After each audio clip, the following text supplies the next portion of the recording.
Hello everyone, this is Ravi Jha. I am a defence counsel in Allahabad High Court और आप सबका स्वागत है आपके खुद के चैनल टारगेट फॉर आईक्यू पे। आज एक काफ़ी अरसे के बाद आपके साथ मुलाकात हो रही है और इस मुलाकात के अंदर मैं एक सीरीज को लाने की कोशिश कर रहा हूं और उस सीरीज के अंदर आपको ये बताने की कोशिश की जाएगी कि ट्रायल जो होता है वो कैसे रन करता है या किसी भी कोर्ट के अंदर ट्रायल की कौन कौन सी प्रक्रिया होती है, उसके साथ आप लोगों को रूबरू कराना। एज वी ऑल नो कि हमारे पास आमतौर पर 4 टाइप्स के ट्रायल के प्रोसीजर्स हैं, जिसके अंदर कोर्ट ऑफ सेशन के ट्रायल के बारे में चर्चा की जाएगी। उसके बाद वारंट केस का ट्रायल कैसे क्या होता है उसके बारे में चर्चा की जाएगी। उसके बाद समन्स केस का ट्रायल कैसे रन किया जाता है उसके बारे में चर्चा की जाएगी। और in last we will try to discuss the concept of the summary trial.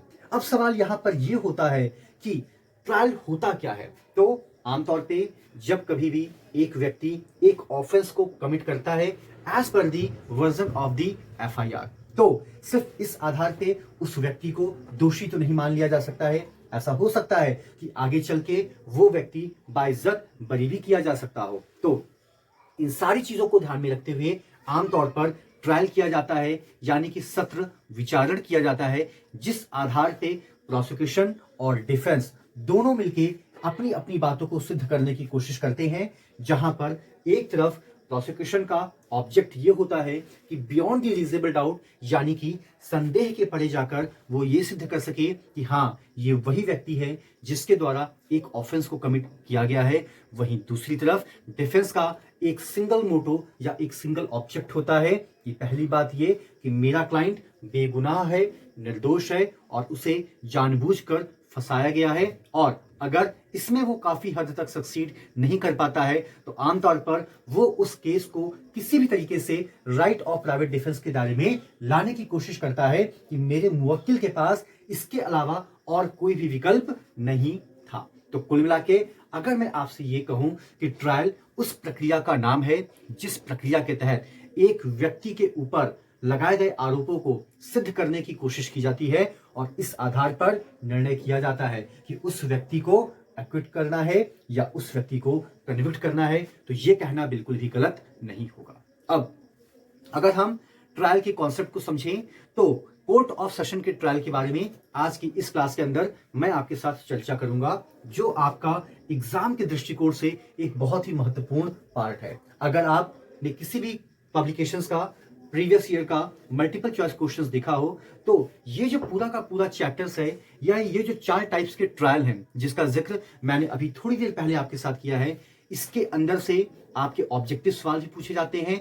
और मेंस में तो ऐसा हो सकता है कि आपके सामने पूरा का पूरा एक ट्रायल रख दिया जाए और आपसे कहा जाए कि kindly disclose the behaviour to run the concept of the court of session trial, यानी कि कोर्ट ऑफ सेशन का ट्रायल कैसे रन करता है उसके बारे में चर्चा करिए। वारंट केस का ट्रायल कैसे रन करता है उसके बारे में चर्चा करिए। समन्स केस का ट्रायल कैसे रन करता है या समरी ट्रायल कैसे रन करता है उसके बारे में चर्चा करिए। तो यहाँ पे कुछ चीजों को आपको बहुत ही ध्यानपूर्वक समझने की जरूरत है क्योंकि क्वेश्चंस यहीं से रेस किए जाते हैं।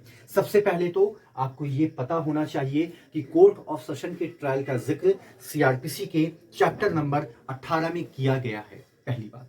दूसरी बात ये कि अगर हम कोर्ट ऑफ सेशन के ट्रायल की बात करें तो इसकी शुरुआत होती है सेक्शन 225 से और ये खत्म होता है सेक्शन 237 पर जाकर। तो कई बार प्री पॉइंट ऑफ व्यू में यह भी पूछ लिया जाता है कि बताइए कि कोर्ट ऑफ सेशन का ट्रायल कहां से शुरू होकर कहां पर खत्म होता है। अब इतने बड़े सेक्शंस को या इतने सारे सेक्शंस को एक वीडियो में कवर कर पाना हाईली इम्प्रैक्टिकली पॉसिबल। तो इन सारी चीजों को ध्यान में रखते हुए व्हाट आई हैव डिसाइडेड कि 3 या कम से कम 4 सेक्शंस का एक ग्रुप बनाया जाएगा और इस तरीके से वीडियो को आपके लिए पब्लिश किया जाएगा ताकि थोड़ा थोड़ा करके आप एक एक करके सारे कॉन्सेप्ट को समझते हुए चले। तो अगर हम बात करते हैं सेक्शन 225 की, तो अगर आप सेक्शन 225 की हेडिंग को with the help of bare act देखते हैं तो ये कहता है कि trial to be conducted by a public prosecutor.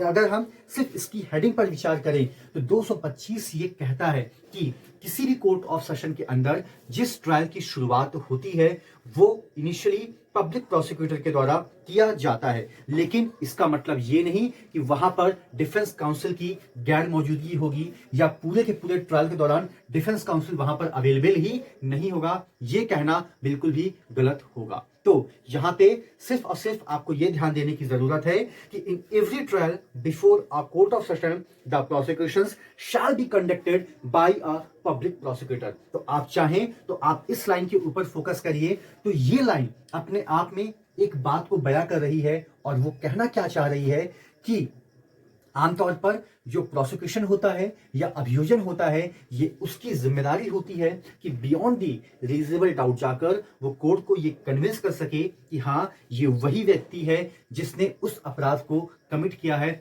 और ये डिजर्व करता है ज्यादा से ज्यादा सजा।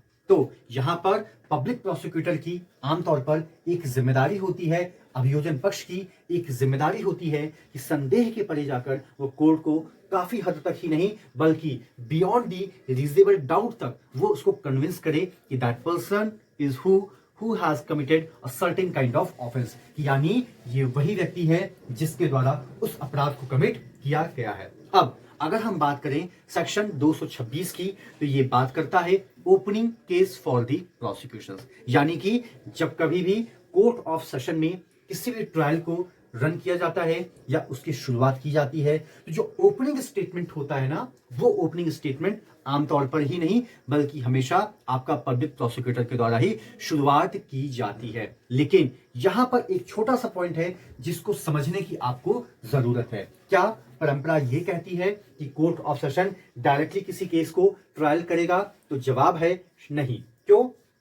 क्योंकि परंपरा यह है कि जो सेक्शन 209 है मजिस्ट्रेट कोर्ट के रिगार्डिंग, वो क्या करता है, सबसे पहले सेक्शन 207 और 208 का कंप्लायंस करवाता है, यानी कि हर वो चीज जो प्रोसिक्यूशन की तरफ से कोर्ट के अंदर सबमिट की गई है उसकी एक कॉपी अक्यूज को प्रोवाइड कराई जाती है। और जब कभी भी किसी भी कोर्ट के अंदर ट्रायल को रन किया जाता है या ट्रायल को चलाया जाता है तो ये जज सबसे पहले अपने आप को सेटिस्फाइड भी करता है कि क्या वाकई में सेक्शन 207 या 8 के कंप्लायंस हुए हैं या नहीं हुए हैं। यानी कि प्रोसिक्यूशन तो चलिए अपना काम बाखूबी निभा रहा है, लेकिन अक्यूज्ड को भी तो पता होना चाहिए कि उसके खिलाफ एलिगेशंस क्या क्या लगे हैं, तब कहीं जाकर वो अपना बचाव कर पाएगा या अपना डिफेंस कर पाएगा। तो सेक्शन 226 के अंदर जो कल्चर है, जो परंपरा है, वो ये है कि सेक्शन 209 के तहत मजिस्ट्रेट कोर्ट उस केस को कमिट करती है या भेजती है कोर्ट ऑफ सेशन में